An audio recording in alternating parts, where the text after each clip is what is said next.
Yes. When I preach, I don't want any of you to disturb the meeting. और जब मैं प्रचार करना शुरू करूंगा तो मैं नहीं चाहूंगा कि कोई भी व्यक्ति मीटिंग को डिस्टर्ब करे, उठ के आना जाना बैठना खड़ी नहीं करे। If you want to go out, please go out and don't disturb others. यदि आप अभी जाना चाहते हैं तो चले जाइए, लेकिन डिस्टर्ब मत करिए।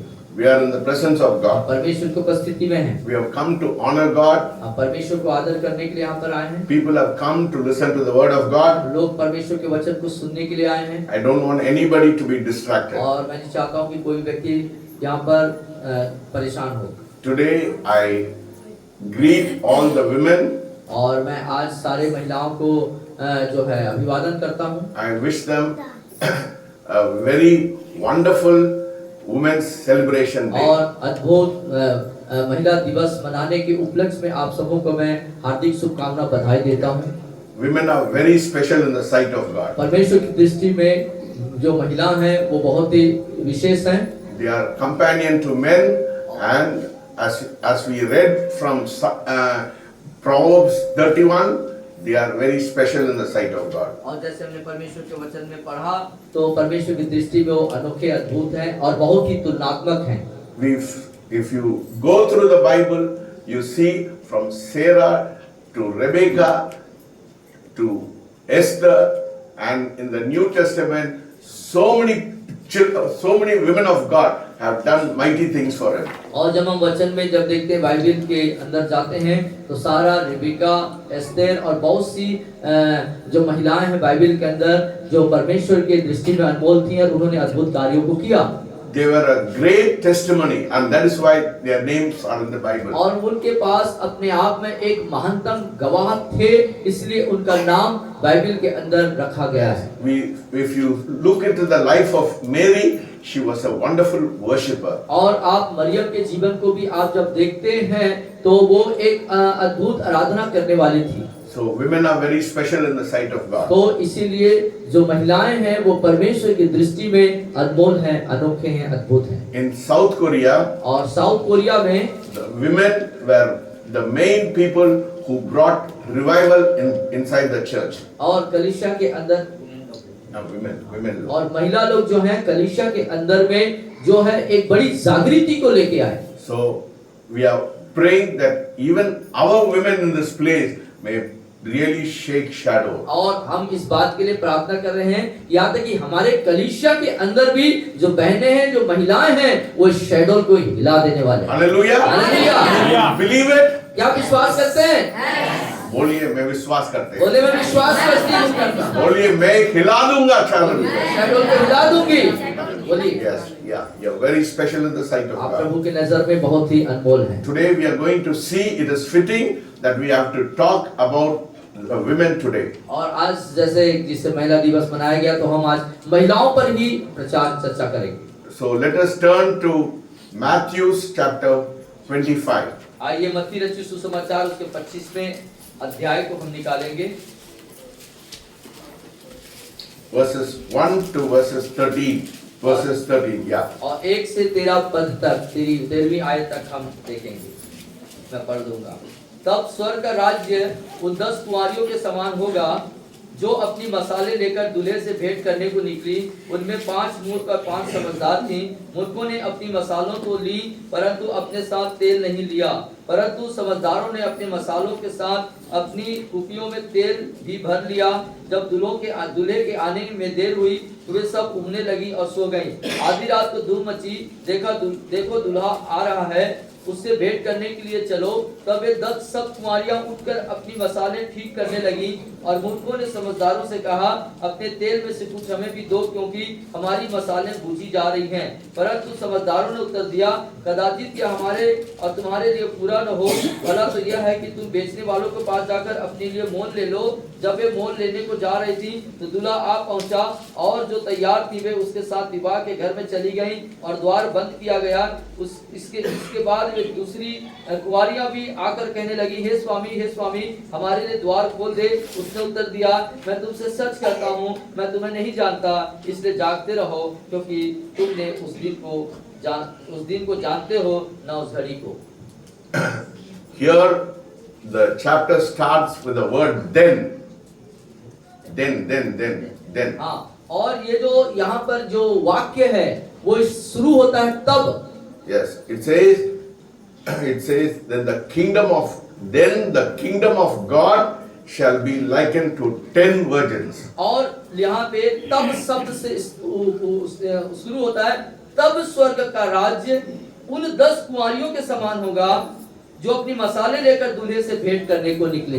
Then is the first word in this chapter. और इस अध्याय का पहला जो शब्द है वो तब। We have the parable of 10 virgins in this chapter. और इस अध्याय में 10 कुंवारियों से संबंधित दृष्टांत है।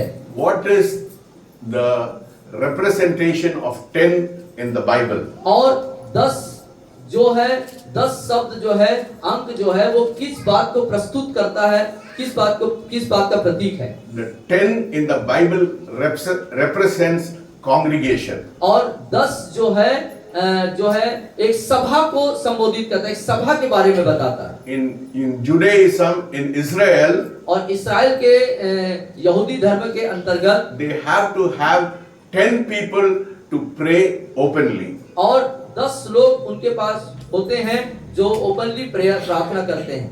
Yes, if they want to pray publicly, they should have at least 10 people to joining together so they can pray publicly. और जब लोगों के बीच में दुआ करनी होती है तो उनके पास कम से कम 10 लोग होना जरूरी है प्रार्थना करने के लिए। So the 10 number represents the congregation we have here. और 10 जो अक्षर है, 10 जो अंक है, वो एक सभा को जो हमारे पास यहाँ पर है उसको प्रदर्शित करता है। The 10 virgins represents the church goers. और 10 जो कुंवारियां हैं वो एक कलीसिया को दिखाता है जो आगे की ओर है। Here we see there were 10 virgins. यहाँ हम 10 कुंवारियों को देखते हैं। Verses 2 it says, now 5 of them were wise and 5 were foolish. और दूसरा पद ये बताता है उनमें से 5 मूर्ख और 5 समझदार थी। But there is no difference between the wise women and the foolish women. लेकिन मूर्ख और समझदार के बीच में कोई भिन्नता नहीं है, अंतर नहीं है। And let us see something about the 10 virgins. और इन 10 कुंवारियों के बारे में हम कुछ बातों को सीख पाएंगे। Let us see what was common in their life. उनके जीवन में कौन-कौन सी जो चीजें हैं, बातें हैं जो एक जैसी थी, समान थी। Yes, all these 10 virgins were expecting the bridegroom to come. और ये 10 कुंवारियां इस बात की उम्मीद में थी कि दूल्हा आएगा, दूल्हे के इंतजार में हैं। Yes, we have to be expecting the second coming of Christ. All of us should expect the second coming of Christ. और हम सबको भी प्रभु यीशु मसीह के दूसरे आगमन का बाट जोहना है और हमको उसका बाट जोहना चाहिए। The Bible talks about wise women and the foolish women, but all of them were expecting the bridegroom to come. और बाइबल यहाँ पर 5 मूर्ख और 5 समझदार कुंवारियों के बारे में बता रहा है और वो 10 जो हैं दूल्हे के आने का इंतजार कर रही हैं। Yes, the church should expect the coming of the Lord Jesus Christ. He is coming the second time into this world. और कलीसिया को प्रभु यीशु मसीह के दूसरे आगमन का इंतजार करना चाहिए, उम्मीद करना चाहिए। Everybody should come with an expectation that the coming of the Lord Jesus Christ into this world the second time. और हर एक जो लोग हैं उनको इस बात का अपेक्षा या उम्मीद रहना चाहिए कि प्रभु यीशु मसीह के दूसरे आगमन के प्रति। When he came the first time as a small babe, और पहली बार जब वो प्रभु यीशु मसीह आए तो एक बालक के रूप में आया, बच्चे के रूप में आया। he came as a savior. वो एक उद्धारकर्ता बन के आया। But when he comes the second time, लेकिन जब वो दूसरी बार आते हैं he is coming as a judge. वो एक न्यायकर्ता के रूप में आएंगे। So every church goer should expect the judge to come into this world. इसीलिए हर एक कलीसिया को इस बात का इंतजार या अपेक्षाकृत होना चाहिए कि न्यायकर्ता आने वाला है। So they were all expecting the bridegroom to come, so they were all believers, they were not unbelievers. और वो 10 जो है दूल्हे के आने के इंतजार कर रहे हैं, वो सब लोग विश्वासी थे। And the Bible says they all had lamp and oil. और उन सब के पास मसाले भी थी और तेल भी था। So oil is a representation of the Holy Spirit. और जो तेल है वो पवित्र आत्मा की उपस्थिति की पहचान है, प्रतीक है। Yes. So all of them had the anointing of the Holy Spirit upon their life. और उन सब के पास उनके जीवन में पवित्र आत्मा का अभिषेक था। Because the Bible says all the 10 women had oil in their life. और बाइबल बताती है 10 के पास उनके मसालों पे तेल थे। Yes. So it is very clear that all of them had the Holy Spirit in their life. और ये बात बिल्कुल स्पष्ट है कि उन 10 के पास पवित्र आत्मा थे। So they had the anointing of God and they had the Holy Spirit in their life. Yeah. और ये इसका उन 10 के पास पवित्र आत्मा का अभिषेक भी था और पवित्र आत्मा भी था। And all of them slumbered. लेकिन वो सब जो हैं ऊँघने लगे। Yes.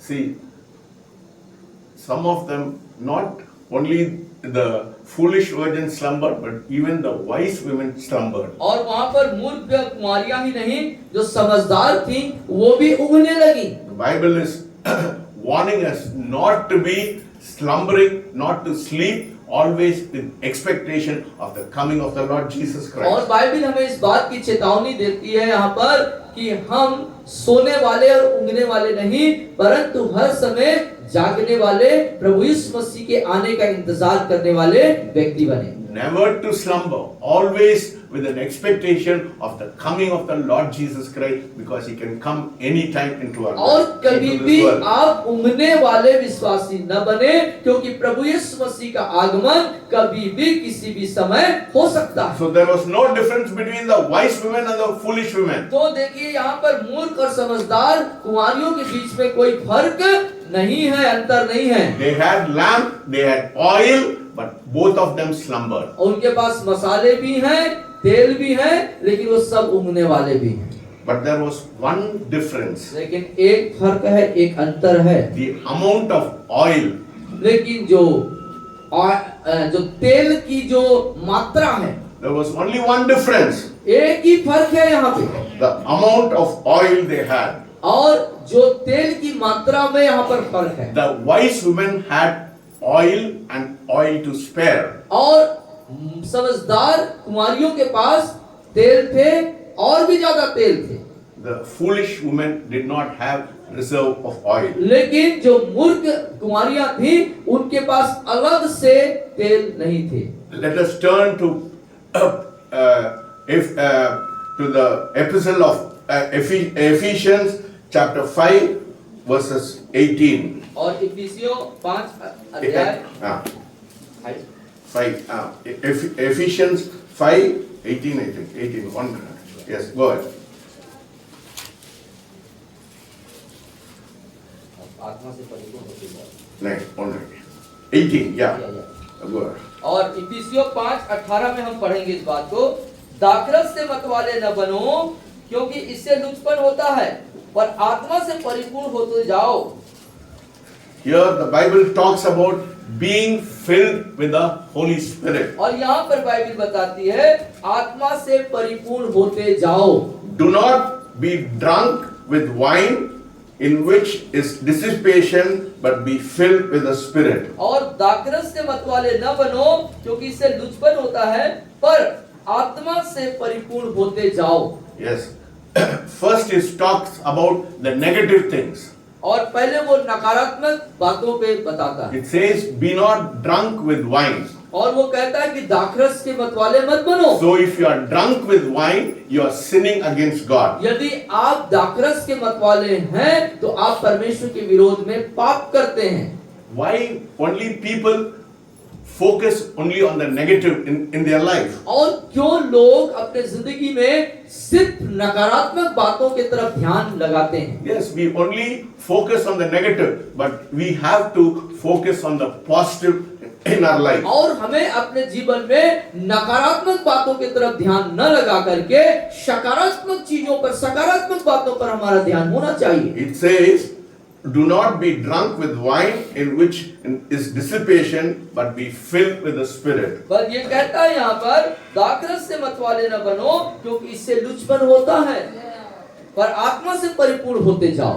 Another translation says, be continuously filled with the Holy Spirit. और एक दूसरे अनुवाद में ऐसा लिखता है कि निरंतर लगातार आत्मा से भरते जाओ। Yes. The Bible is very clear. Being filled, it means always continually being filled with the Holy Spirit. परिपूर्ण हो जाने का मतलब उसमें आप भरे ही रहो, उस आत्मा से भरे ही रहो। Some people question me why I call people and anoint them every Sunday and every Wednesday. और कुछ लोग ऐसा प्रश्न मुझसे पूछते हैं, क्यों तुम हर एक रविवार को लोगों को बुलाते हो और उन्हें अभिषेक करते हो?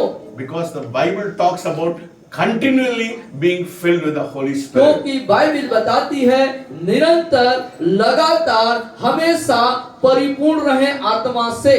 The filling of the Holy Spirit is not an one-time experience. और जो पवित्र आत्मा से भर जाने का जो अनुभव है वो एक बार का नहीं होता। Now, the traditional church are only emphasizing on the baptism of the Holy Spirit and speaking in tongues. और जो रीति रिवाज वाले कलीसिया हैं वो जो है अन्य भाषा और जो है आत्मा से भर जाने के एक बार की बातों पर ध्यान देते हैं। Some people are satisfied, they have been baptized with the Holy Spirit and they speak in tongues, and after that they forget about having a continual experience with the Holy Spirit. और कुछ लोग जो है वो अन्य भाषा बोलना, पवित्र आत्मा से भर जाना, उसको एक सीमित समय तक का सोचते हैं और बाद में भूल जाते हैं।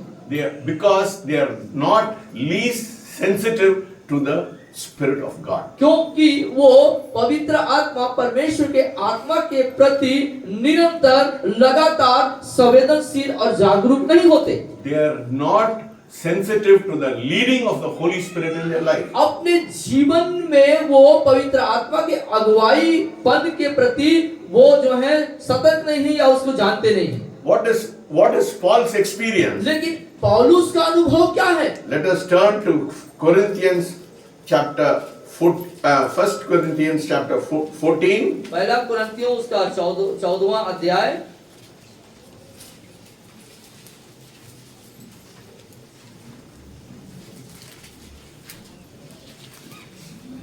verses 18. और उसके 18वें आयत पर हम देखेंगे। पहले कुरिन्थियों की पत्री 14वां अध्याय और उसके 18वीं पद। मैं अपने परमेश्वर का धन्यवाद करता हूँ कि मैं तुम सब से अधिक अन्य भाषा में बोलता हूँ। So here we see the Corinthian church were always speaking in tongues, but Paul is saying, I speak more than all of you. और यहाँ पर देखते हैं कुरिन्थ की जो कलीसिया है वो अन्य भाषा बोलने वाली कलीसिया थी, लेकिन पौलुस वहां पर कहते हैं मैं तुम सबसे ज्यादा अन्य भाषा में बात कर सकता हूं। So we have to practice of speaking in tongues every day regularly in our life. और hमें प्रतिदिन निरंतर अन्य भाषा में बात करना, अन्य भाषा बोलने के अनुभवों को निरंतर बनाए रखना है। Why should we do it? और क्यों हमको ऐसा करना Let us चाहिए? turn to Jude. आइए हम यहूदा की पत्री को निकालेंगे। Before Revelation, Jude प्रकाशित वाक्य के पहले की पुस्तक है, पत्री है, and verses 20. और उसके 20वें पद आयत पर हम देखेंगे, 20वें पद पर हम देखेंगे। पर हे प्रियो, तुम अपने अति पवित्र विश्वास में उन्नति करते हुए और पवित्र आत्मा में प्रार्थना करते हुए। Yes. Yeah. So, if you want to build your holy faith, यदि आप अपने पवित्र विश्वास को उन्नतशील बनाना चाहते हैं how many तो of you want to build your holy faith? अपने पवित्र विश्वास को कितने लोग उन्नतिशील मतलब बढ़ाना चाहते हैं? कितना लोग चाहते हैं? कितने लोग चाहते हैं अपने पवित्र विश्वास को बढ़ाने Yes. विश्वास हमको बहुत जरूरत है. हमारा विश्वास बहुत जरूरी है। Without faith we cannot please God. और विश्वास के बिना परमेश्वर को प्रसन्न करना अनहोना है। So if you want to please God, you have to build up your faith. आप यदि परमेश्वर को प्रसन्न खुश करना चाहते हैं तो अपने विश्वास को बढ़ाते रहें। So how do we build our faith? कैसे हम अपने विश्वास को बढ़ाएंगे? Yeah, the word 20 says is very clearly in Jude 20 it says, but you beloved, building yourself up on your most holy faith by praying in the Holy और Spirit. यहूदा की पत्री के इस 20वें आयत में बहुत स्पष्ट रीति से यहाँ कहता है, पर हे प्रियो, तुम अपने अति पवित्र विश्वास में उन्नति करते हुए और पवित्र आत्मा में प्रार्थना करते हुए. Yes. So it's very obvious that we have to be continuously filled with the Holy Spirit. तो इसीलिए चाहिए कि हम पवित्र आत्मा में निरंतर भरते चले जाएं. So your experience should not be for half an hour or 1 hour, but 24 hours you should be always filled with the Holy Spirit. आपका जो पवित्र आत्मा से भर जाने का जो अनुभव है वो 1 घंटे आधे घंटे का नहीं, परंतु निरंतर लगातार 24 घंटे उस अनुभव के अंदर The रहना. Lord wants us to be sensitive to the third person of the Trinity in our life. और परमेश्वर चाहता है त्रिएक परमेश्वर का तीसरा जन पवित्र आत्मा के प्रति हम हर समय सजग और जागरूक रहें. If you want to live a victorious life, यदि आप एक कामयाब जीवन को जीना चाहते हैं तो, if you want the shackles of Satan to be broken in your life, यदि आप चाहते हैं कि शैतान का हर एक वो संकल आपके जिंदगी में टूट जाए तो, if you want bondages should be broken in your life, यदि आप चाहते हैं कि आपकी जिंदगी के सारे बंधन टूट जाए तो, in Isaiah 10:27 it says, by the anointing the yoke is broken. और यशायाह नबी के किताब उसका 10:27 के अनुसार अभिषेक के कारण जुए टूट जाते हैं. So we see how we have to always be filled with the Holy Spirit at every time, every moment, night and day we have to be filled with the तो Holy देख सकते Spirit. हैं कि कैसे हमें दिन रात 24 घंटा हर समय हर लम्हा हर पल निरंतर पवित्र आत्मा से भरते रहना कितना नितांत जरूरी है. Yes, Ephesians 5:18 says that, and Jude 20 says that we have to be continually filled with the Holy Spirit. और इफिसियों 5:18 और यहूदा की पत्री उसके 20वें आयत के अनुसार हम इस बात को पाते हैं कि हम निरंतर पवित्र आत्मा से परिपूर्ण होते रहें. The 10 virgins had initial infilling in their life. और उनके जो 10 कुंवारियां जो थी उनके पास जो है वो पवित्र आत्मा का अभिषेक तो था, पहले था, They had initial infilling, उनके पास पहले से वो परिपूर्णता थी, but they did not have a continual refilling in their life. लेकिन उनके जीवन में निरंतरता पवित्र आत्मा से भरे रहने की जो निरंतरता जो है वो नहीं था. The Bible says they were all slumbering, they were all sleeping, और बाइबल बताती है कि वो सब ऊँघने लगी. but they were expecting the bridegroom, but they slept also. वो दूल्हे का तो इंतजार कर रही थी, लेकिन वो सब ऊँघते ऊँघते सो गए. All the 10 of them were sleeping. वो 10 के 10 सोने लगी. Yes. Because they were not ready for the coming of the bridegroom. क्योंकि वो दूल्हे के आने के प्रति जो है तैयार नहीं थी. Now, an interesting thing we have to look from the word of God. Let और us परमेश्वर के again वचन से go to बहुत रुचिकर दिलचस्प बात जो सीखनी है वो ये है. yes. Let us read verses 5 and 6. और 5 और 6 पद को हम पढ़ेंगे. 25, 5 and 6. या जब दूल्हे के आने में देर हुई तो वे सब ऊँघने लगी और सो गईं. आधी रात को धूम मची, देखो दूल्हा आ रहा है, उसे भेंट करने के लिए चलो. So here they were all sleeping. और यहाँ पर ये सब सो रही हैं. The wise and the foolish women were sleeping. और मूर्ख और समझदार स्त्रियां दोनों सोने लगी.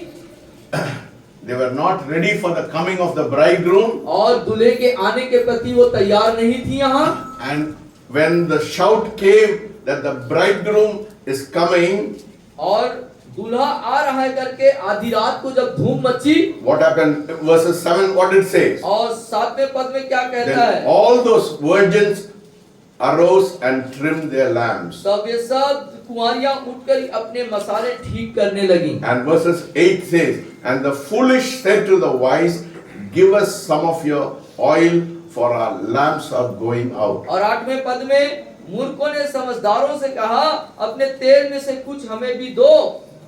So the wise said to the foolish women, और जो बुद्धिमान when जो they है, asked for the oil from the wise women, when the foolish women asked for the oil from the wise women, what was the answer of the wise women? और मूर्खों ने जब समझदारों से तेल मांगा तो समझदारों ने मूर्खों को क्या जवाब दिया?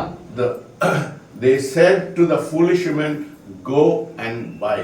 और उन्होंने कहा तुम बेचने वालों के पास जाकर अपने लिए मोल ले लो। Say, go and buy.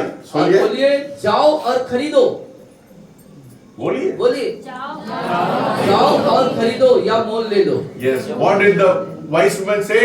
Go and buy the oil. और बुद्धिमान कुमारियों ने क्या कहा?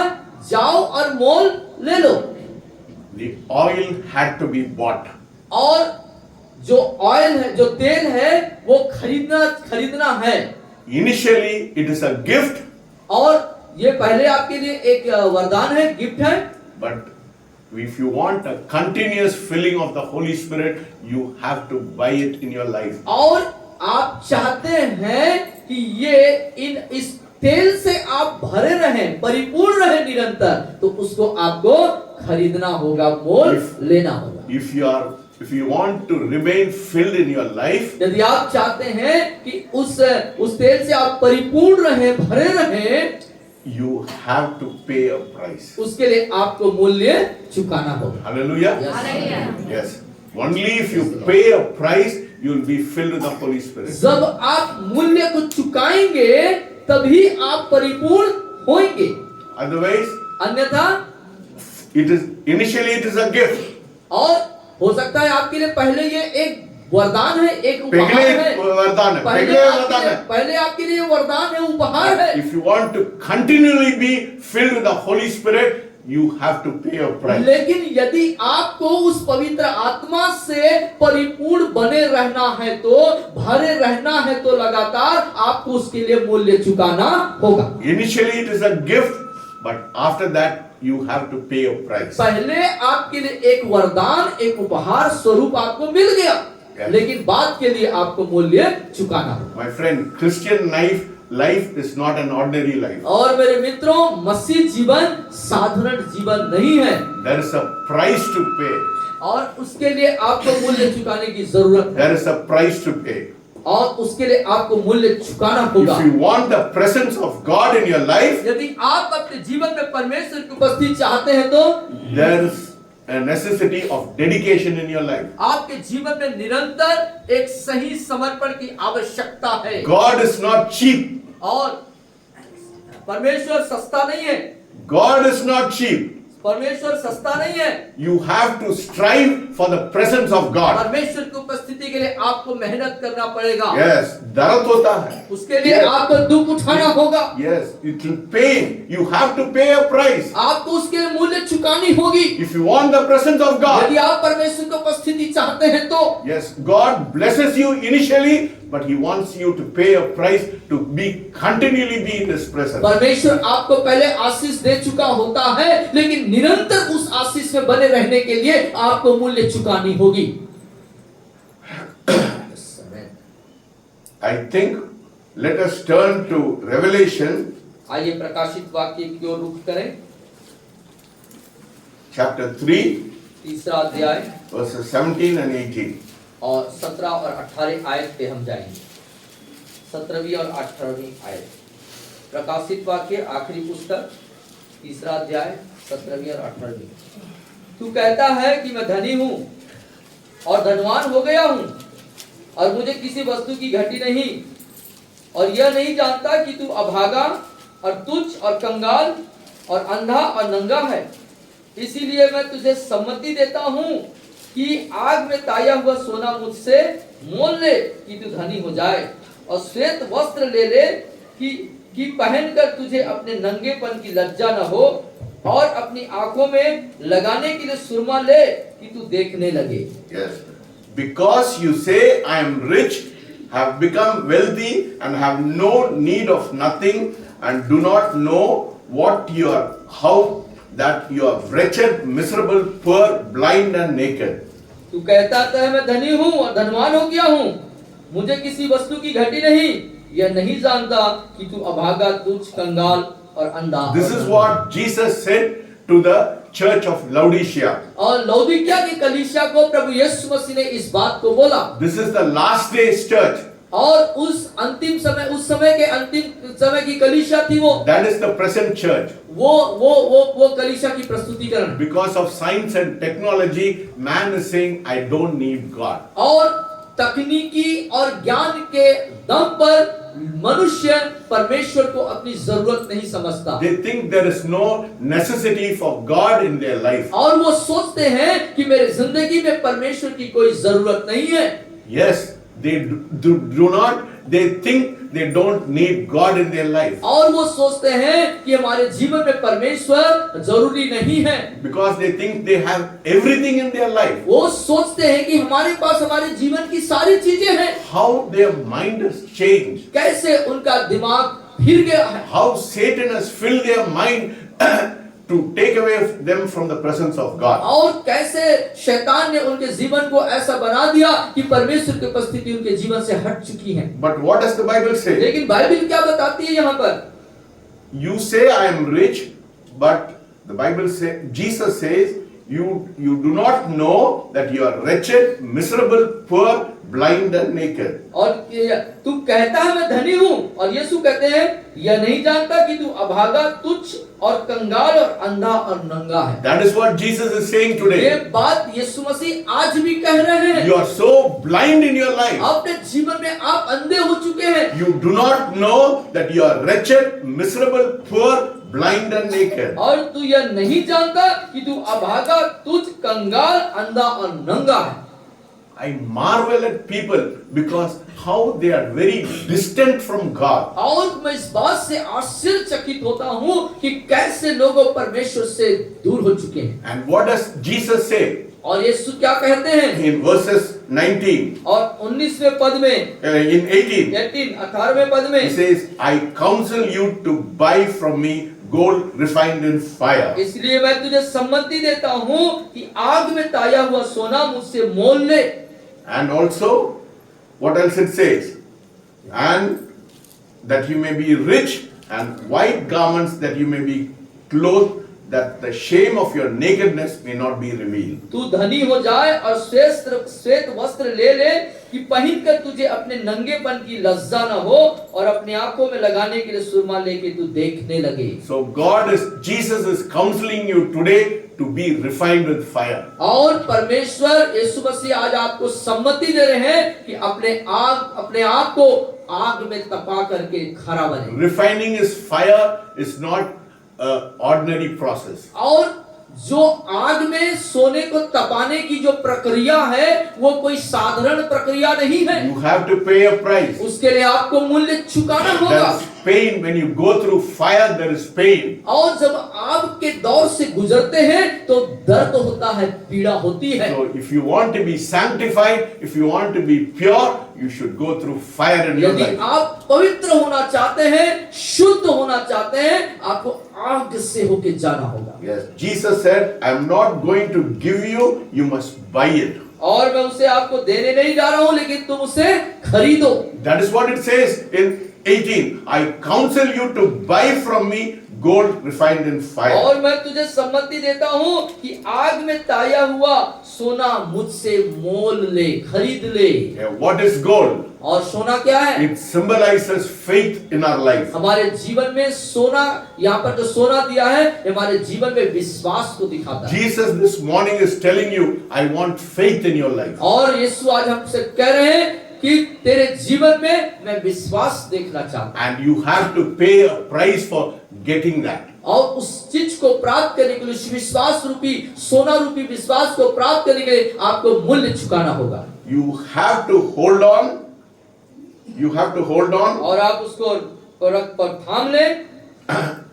And what else it says? It says you have to hold on, and the white garment that you may be clothed, that the shame of your nakedness may not be revealed. और मुझसे मोल ले, तू धनी हो जाए, श्वेत वस्त्र ले ले कि पहनकर तुझे अपने नंगेपन की लज्जा ना हो। That is the evaluation of Jesus about the present church. और अभी वर्तमान कलीसिया का एक मूल्यांकन है प्रभु यीशु मसीह की तरफ से। But what does he talks about another church. और दूसरे कलीसिया के बारे में प्रभु क्या कहते हैं? Let us turn to Revelation chapter 2, और उसके दूसरे अध्याय एक पन्ना पलट लीजिए वापस।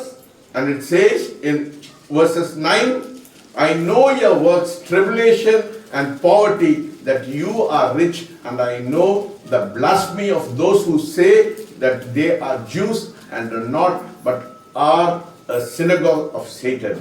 और दूसरे अध्याय के 9वें पद पर हम देखेंगे, मैं तेरे क्लेश और दरिद्रता को जानता हूँ, परंतु तू धनी है।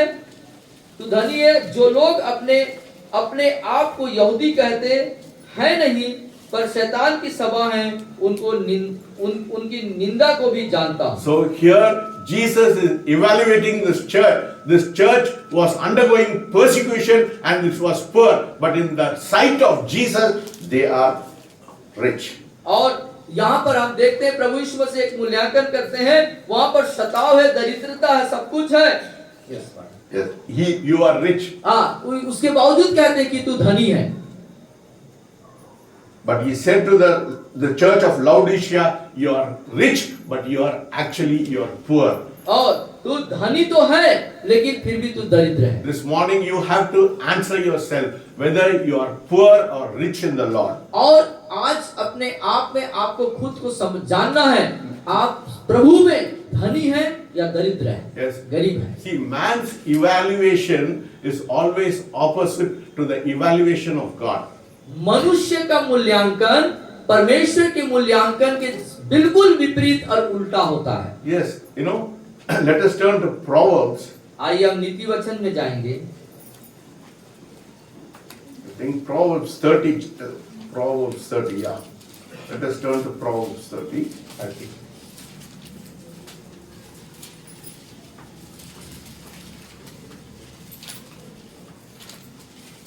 Yeah, Proverbs 30, verses 12. उसके 12वें पद में आयत में देखिए। This is the evaluation of the present day generation. ऐसे लोग हैं जो अपने दृष्टि में शुद्ध हैं, तो भी उनका मैल धोया नहीं गया। 12, yeah. पढ़िए। There is a generation, बोलिए। There is a generation ऐसे पीढ़ी के लोग हैं that is pure in its own eyes, जो अपनी दृष्टि में शुद्ध हैं, but is not washed from its filthiness. तो भी उनका मैल धोया नहीं गया। Yes. This is the generation. This is the present generation. They think they are all perfect. और ये वर्तमान की पीढ़ी है, वर्तमान का लोग हैं, वो सोचते हैं हम शुद्ध हैं। What is the evaluation of Jesus about your life? लेकिन आपके जीवन के प्रति यीशु मसीह का मूल्यांकन क्या है? Yes. Jesus is evaluating something different from your evaluation. आपके मूल्यांकन से हटके यीशु मसीह जो है मूल्यांकन करते हैं आपके प्रति, वो अलग है। The things that man highly exalts himself is an abomination to God. The things which men highly exalt themselves is an abomination to God. जो कुछ मनुष्य लोग अपने आप ऊंचा करते हैं परमेश्वर के नजर में, वो बड़ा हम मनुष्य जो हैं, जो अपने आप को उच्च स्तर में समझते हैं और सोचते हैं कि हम परमेश्वर की दृष्टि में बड़े हैं। Here we see the 5 virgins, they did not have enough oil in their lamps. और यहाँ पर हम 10 कुंवारियों के जीवन में देखते हैं कि 5 के पास पर्याप्त तेल नहीं है। So they had to go and buy the oil. अब समय ऐसे आ गया है कि उनको जा करके तेल को खरीदने, मोल लेने हैं। And when they bought the oil, और जब वो तेल को खरीद लिए, मोल ले लिए, and when they arrived, the door was shut. लेकिन जब वो जाके और आए, तब तक द्वार बंद हो चुका था। Yes, if you are not ready, the door will be shut. यदि आप तैयार नहीं रहेंगे, द्वार बंद हो जाएंगे। You may say you are a believer, हो सकता है आप बोलेंगे कि मैं विश्वासी हूँ, but if you are not ready for the coming of the Lord Jesus लेकिन Christ, यदि आप प्रभु यीशु मसीह के दूसरे आगमन के प्रति जागरूक नहीं है तो, if you are not filled with the Holy Spirit, यदि आप पवित्र आत्मा से भरे हुए नहीं है तो, Bible says you have to be always ready for the coming of the Lord. और बाइबल बताती है प्रभु यीशु मसीह के दूसरे आगमन के प्रति आपको हर समय तैयार रहना है। They had to go and buy the oil. और उनको जा करके तेल खरीदनी थी, And when they went and bought the oil, they were late. लेकिन जब वो गए और तेल को मोल लिए खरीदे, वो जो है देर हो चुकी थी उनके लिए। My friend, your repentance can come late if after coming of the Lord Jesus Christ. और हो सकता है मेरे प्रियो कि आपका पश्चाताप करना काफी देर हो चुका रहेगा प्रभु यीशु मसीह के आगमन के प्रति। Yes, this is the time of grace. ये अनुग्रह का समय है, This is the time of grace. ये अनुग्रह का समय है। Don't be righteous in your own eyes. अपने ही दृष्टि में आप धर्मी न बने, That's what the Bible says. ये बात बाइबल बताती है। This is that generation. ये पीढ़ी के लोग हैं, There is a generation which thinks they are very pure in their own eyes, और एक पीढ़ी के लोग हैं जो अपने आप को अपनी दृष्टि में शुद्ध समझते हैं, but yet they are not washed of their filthiness. लेकिन यहाँ तक कि उनके जो गंदे हैं, गंदगी है, वो उनसे धुली नहीं है। What happened when the virgins went and bought the oil and they came? और क्या हुआ, वो कुंवारियां जब गई तेल मोल ली और वो आई तो They were late वो देर हो चुके था वो, and the door was shut. और उस समय द्वार बंद हो चुका था। And when they said, Lord, Lord, what happened? What does the Bible say? और Let us turn to Matthew 25. और 25 अध्याय मत्ती रचित सुसमाचार में वापस आए, जब द्वार बंद हो चुका तो वो कुंवारियां स्वामी स्वामी करके पुकारने लगी। Yes, verses 11. और 11वें पद में, इसके बाद वे दूसरी कुंवारियां भी आकर कहने लगी, हे स्वामी हमारे लिए द्वार खोल दे। 12. और उसने उत्तर दिया, मैं तुमसे सच कहता हूँ, मैं तुम्हें नहीं जानता। I do not know you. मैं तुम्हें नहीं जानता। What a sad thing. कितनी दुख की बात है ये। You may come to this church. हो सकता है आप इस कलीसिया में आते होंगे, आते हैं। You may come regularly to this church. आप इस कलीसिया में निरंतर आते होंगे, But if you are not ready, लेकिन आप तैयार नहीं हैं। if you are not filled continually with the anointing of God, परमेश्वर के अभिषेक से निरंतर आप नहीं भर रहे हैं तो there is a danger of you being left out. और आपके लिए एक खतरनाक बात होगी कि आप छोड़ दिए जाएंगे। When Jesus came the first time, और जब यीशु मसीह प्रथम बार आए, He came as a savior. वो एक उद्धारकर्ता बन के आए, But when He is going to come the next time, लेकिन अगले बार जब वो आने जाने वाले हैं, आने जा रहे हैं, He is going to come as a judge. वो एक न्यायकर्ता के रूप में आएंगे। The decision is in your hands. निर्णय आपके हाथ में है, Whether you want to compromise with the world, या आप संसार के साथ समझौता करके जीवन जीना चाहते हैं, do you want to be pure in your own sight? अपने ही दृष्टि में आप शुद्ध बने रहना चाहते हैं, Are you just satisfied by coming to the church on Sundays? रविवार के कलीसिया में आकर के संतुष्ट हो जाना चाहते हैं, That will not take you to heaven. my ये friend. बातें आपको स्वर्ग लेके नहीं जाएगा। Some people come one day, some people don't come the next Sunday. और कुछ लोग एक रविवार आते हैं, अगले रविवार नहीं आते हैं। You are not enjoying the presence of God. How can you enjoy the presence of God in eternity? और जब आप इस वर्तमान में परमेश्वर की उपस्थिति का आनंद नहीं उठा पा रहे हैं, तो उस अनंत विरास में आप उसके आनंद में कैसे शरीक हो सकते हैं? These virgins, they came with the oil late, but they did not pass the test. वो महिलाएं जो हैं 5 जो थी, वो तेल तो लेकर के आई मसाल में, लेकिन उस परीक्षा को वो पास नहीं कर पाई। They bought the oil, वो उन्होंने तेल तो खरीद लिया, मोल ले लिया, but they did not pass the test. लेकिन परीक्षा में वो असफल थे, पास नहीं। What do you have to do? और आपको क्या करना होगा? Now, कुछ लोग के पास बाइबल भी नहीं है, नहीं, you don't read the Bible. How can God answer you? How can God speak to you? और यहाँ तक कि आप में से कई लोगों के पास बाइबल नहीं है, आप पढ़ते भी नहीं हैं, कैसे परमेश्वर आपके How साथ, do you get oil in your life? कैसे अपने जीवन में आप तेल प्राप्त करेंगे? By praying, by Bible reading and waiting in the presence of God. प्रार्थना करने के द्वारा, वचन पढ़ने के द्वारा, प्रभु की उपस्थिति में उसका इंतजार करने के द्वारा। Takes time, my friend. इसके लिए टाइम, समय लगता है, It takes effort to do it. इस जो करने के लिए मेहनत और प्रयास करना पड़ता You है। have to make a decision in your life. अपने जीवन के लिए आपको निर्णय लेने की जरूरत है। Yes. Christian life is not an ordinary life. मसीह जीवन साधारण जीवन नहीं है। You have to pay a price. उसके लिए आपको मूल्य चुकाना होगा। You have to make a conscious decision that I want to follow the Lord Jesus Christ. एक विवेकशील बुद्धिमानी का निर्णय लेना होगा कि मैं प्रभु यीशु के पीछे चलूंगा। If you don't want to be left out, यदि आप छूटना नहीं चाहते इस दुनिया में, if you want oil in your life, अपने जीवन में तेल चाहते हैं, every day you have to have oil in your life. प्रतिदिन के आपके जीवन में आपको प्रतिदिन तेल की जरूरत है। Without the filling of the Holy Spirit, पवित्र आत्मा के परिपूर्णता के बिना there won't be victory in your life. आपके जीवन में कोई कामयाबी और जय There नहीं हो won't be सकता। no power in your तो life. आपके जीवन में कोई सामर्थ्य नहीं हो सकता। You will be a powerless Christian, full of problems, full of all kinds of satanic oppression in your life. और अपने जीवन में एक सामर्थ्यहीन, असहाय, निर्बल, सब बातों में असफल और पीड़ाओं से भरा हुआ मसीह रहेंगे। Let us not sleep. आइए हम सोए ना।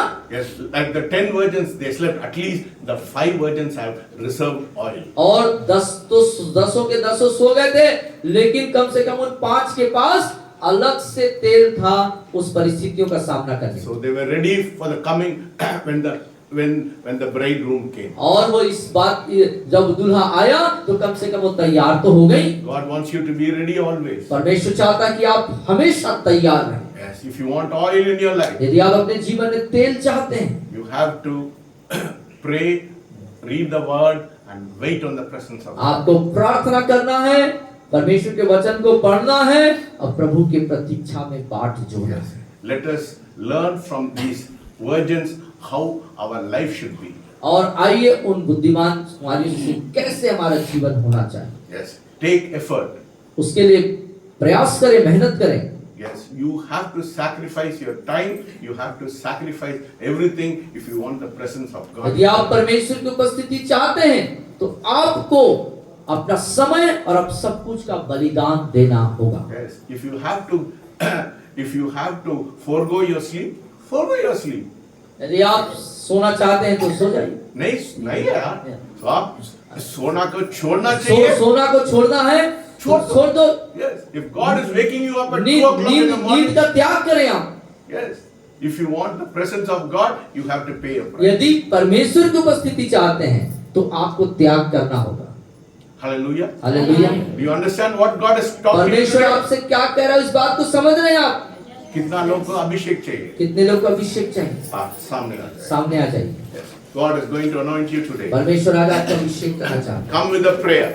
प्रार्थना के साथ आइए, अपने Tell कुर्सी से God, उठे God, तो I प्रार्थना want करते to be हुए filled continuously. और बोलिए, परमेश्वर के प्रभु मैं निरंतर भरना चाहता हूँ। Not a one-time filling, Lord. एक बार का भराव नहीं प्रभु। I want to be filled every day, हर एक दिन में भरना चाहता हूँ every प्रभु। second. हर एक मिनट में I want to yield myself to you. अपने आप को पूरा समर्पण करना चाहता I हूँ। want to mean business with you, मैं Lord. आपके साथ लेन देन करना चाहता I हूँ। don't want to be like the foolish virgin. मूर्ख कुमारियों के जैसे बनना नहीं चाहता। Not to have enough oil in my life. मेरे जीवन में पर्याप्त तेल नहीं प्रभु। Oh, to allow Satan to overcome my मेरे life. जीवन में मैं शैतान को जीतने का अनुमति नहीं देना Lord, चाहता। I want to put effort. मैं अपने जीवन में मेहनत और प्रयास को डालना I चाहता हूँ। want your anointing. मैं आपका अभिषेक I'm चाहता हूँ। hungry for your मैं उस anointing. अभिषेक के लिए भूखा बोले हूँ। बोले परमेश्वर मेरे को I need your anointing और बोलिए today. परमेश्वर से, आज प्रभु आज आपके अभिषेक I के लिए need your आपके anointing अभिषेक today. की जरूरत है मुझे। I need your anointing आपके today. अभिषेक की मुझे Tell जरूरत God है। I am hungry for your मैं आपके anointing. अभिषेक के लिए भूखा प्यासा हूँ Without प्रभु। your anointing, आपके Lord, अभिषेक के बिना प्रभु I cannot do anything मैं in my कुछ नहीं life. कर सकता प्रभु। Change me, मुझे बदल दे, transform मुझे me, परिवर्तन कर दे, give me your मुझे anointing. अपना अभिषेक दे दे I'm Prabhu. come here to receive your anointing. मैं आपके अभिषेक को पाने के लिए यहाँ पर आया हूँ। Hallelujah. Tell God, tell God, tell God, tell God, tell God. Lord, I need your anointing this morning. I need your anointing, Lord. I need your anointing, आपके Lord. अभिषेक की जरूरत है। Shikalaba, Shankaraba. Oh, Rabba, Shikalaba. Yield to it. Oh, समर्पण करिए, समर्पण करिए। परमेश्वर आपको भरना चाहता है, भरना चाहता है। भरना चाहता है, आपको भरना चाहता है। Jesus.